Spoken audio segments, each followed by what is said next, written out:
Looks like we're taping. This is for Thursday, February 6th, if we are absent. And I got to get my mouse. But I want you to remember that we're starting in section 2, not section 1, because that puts things in the right order to do with our cards. And what I want to start is, what is a force? And we talked about this a little bit in some of the classes. A force is just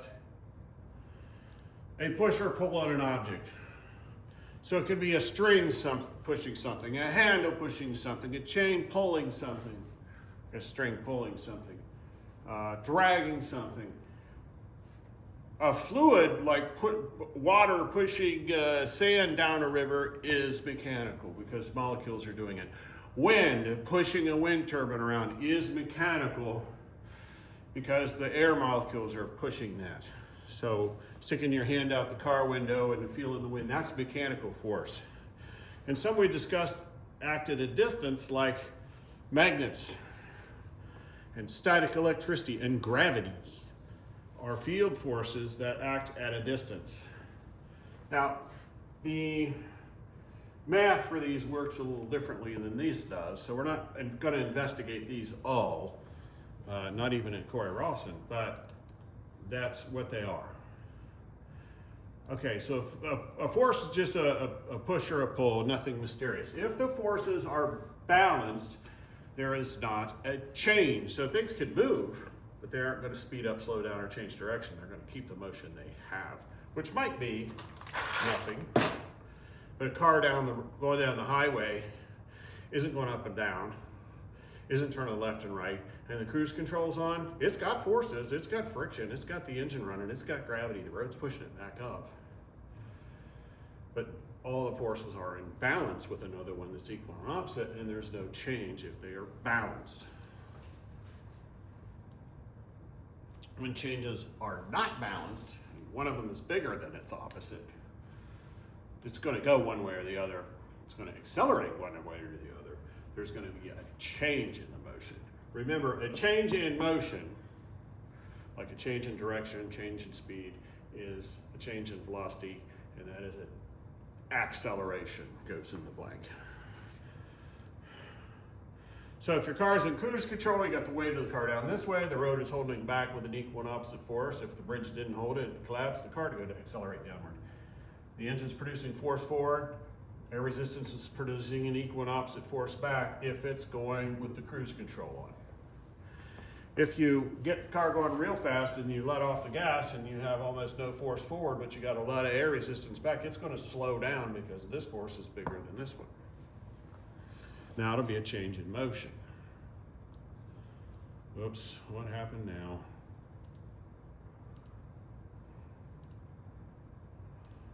Okay, next. So you can have a balanced force if you got a tractor plowing down a field. It is producing a force this way and the plow's pulling an equal and opposite force this way. It's going, but it's not speeding up. It's not slowing down. It's just going the same speed. These forces would be in balance.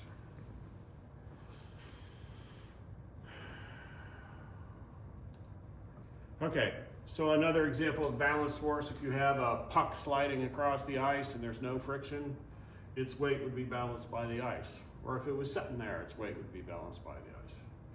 If you put two forces on one side and no forces over here, it may slide that way and speed up and accelerate. That would be unbalanced. Or if you have a bigger one on one side than the other, it may start to speed up that way.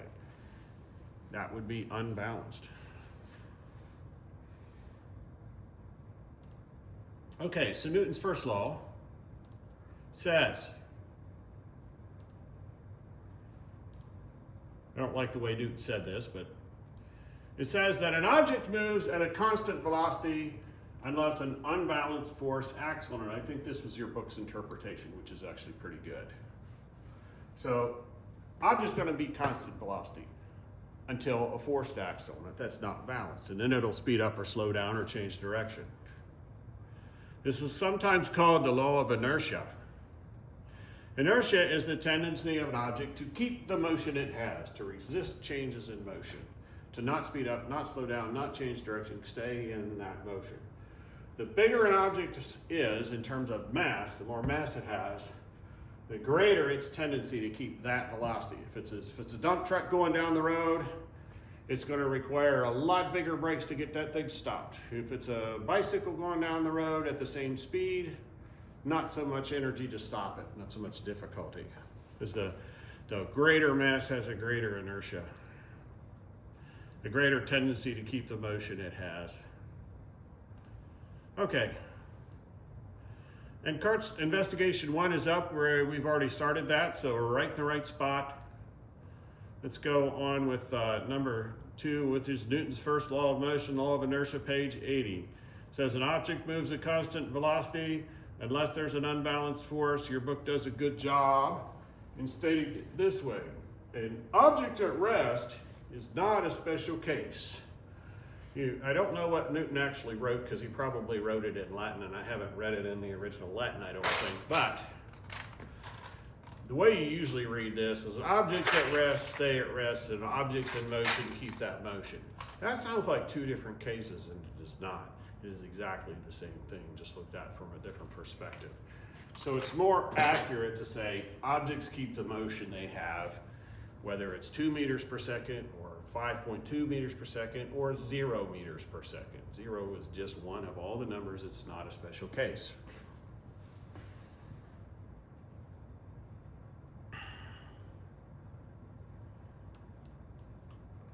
Okay. Next, Newton's second law of motion, which is an equation that we were using in problems 11 to 14. It describes how the forces exerted on an object, its mass, and its acceleration are related.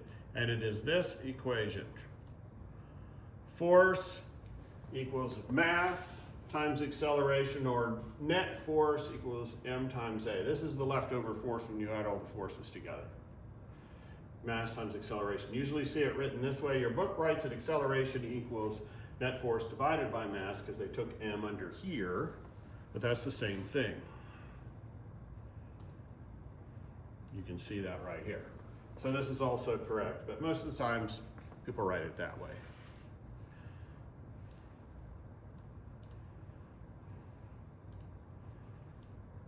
Okay, so here is page 83, example problem 2. We need to try to keep our units in meters and kilograms and seconds. So that's the units we'll try to stick to. And here's Newton's second law, force equals mass times acceleration. Our units are, force is in newtons, mass is in kilograms, acceleration is in meters per second squared. Page 83. Okay. In the example problem 2, it says you push a wagon that has a mass of 12 kilograms, so 12 goes for mass. If the net force is 6 newtons south, and it has a direction, velocity has a direction, so does momentum, so does force, and it will all be the same direction. What is the wagon's acceleration? We're looking for A. The way to solve this is to get rid of the 12 over here, so it weighs by itself. You do that by dividing by 12 kilograms, but to be equal, you got to divide this side by 12 kilograms. By the way, newtons per kilogram is the same as meters per second squared. Your book likes to use newtons per kilogram.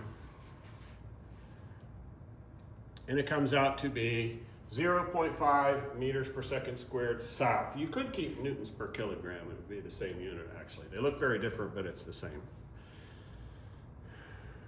Okay, let's try problems 11 to 15, 11 to 14, using the same equation. Okay? Number 11, if the mass is 4,500 kilograms, for the helicopter, and the net force is 18,000 newtons, and we are looking for acceleration upward, probably. What is the acceleration? Well, you got to get that by itself, so we have to divide by 4,500 kilograms. But to be equal, we have to divide this side by 4,500 kilograms. Okay, zeros cancel, so 180 over 45 is 4, I think. 4 meters per second squared. You can do it on a calculator. just like that. Okay, and your units is newtons divided by kilogram or meters per second squared. Number 12, what is the net force on a dragster with a mass of 900 kilograms?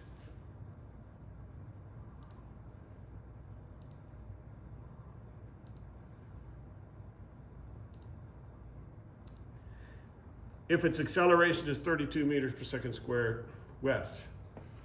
So you put 900 kilograms in for the mass, acceleration is 32 kilograms times 32 meters per second squared, the direction is west. Kilograms times meters per second squared is that unit newtons.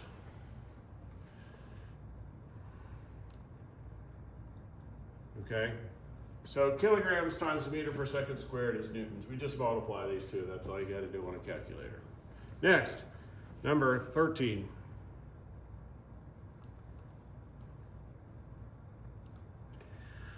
A car pulled by a tow truck has an acceleration of 2. So A is 2 meters per second squared. That goes here. What is the mass? That's the question. And the force is 3,000 newtons east. All right, so to get this, you divide both sides by 2. You're dividing by 2 here, meters per second squared. So that it cancels, make sure that's a square. But to be equal, you divide this by 2 meters per second squared. And it ends up being 1,500. And the only unit left, since newtons is kilograms times meters per second squared, and you're dividing by meters per second squared, the only unit left is kilograms for mass, and that's the right mass unit. 1,500 kilograms. And number 14, we'll end this video here. What is the net force on a skydiver falling with a constant velocity? Well, if the velocity is not changing, it's not accelerating, there's no net force. So a constant velocity of 10 meters per second, and that's probably with a parachute open, because you're going to fall much faster than that if you don't have a parachute open. So the net force is 0. There's no net force because there's no acceleration, because it stays at 10. It's not getting faster or slower or even changing direction. And we will stop there and pick up with the next video, which should be PS33ABlake.